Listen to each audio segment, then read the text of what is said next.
This is the story of 3 plastic bottles, empty and discarded. Their journeys are about to diverge, with outcomes that impact nothing less than the fate of the planet. But they weren't always this way. To understand where these bottles end up, we must first explore their origins. The heroes of our story were conceived in this oil refinery. The plastic in their bodies was formed by chemically bonding oil and gas molecules together to make monomers. In turn, these monomers were bonded into long polymer chains to make plastic, in the form of millions of pellets. Those were melted at manufacturing plants and reformed in molds to create the resilient material that makes up the triplets' bodies.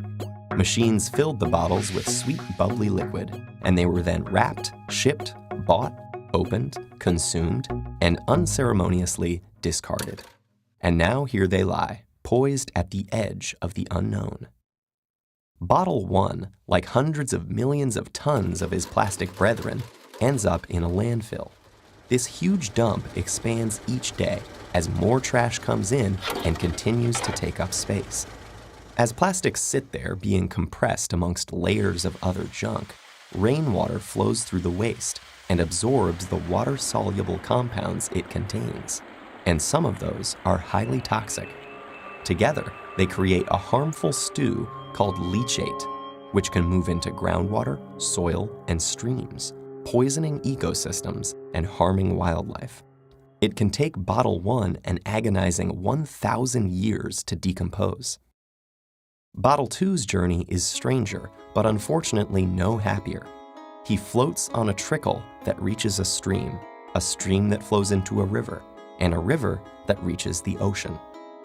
After months lost at sea, he's slowly drawn into a massive vortex where trash accumulates, a place known as the Great Pacific Garbage Patch.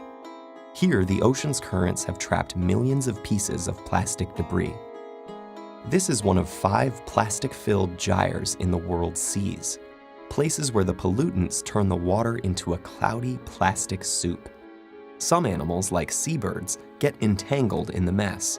They and others mistake the brightly colored plastic bits for food.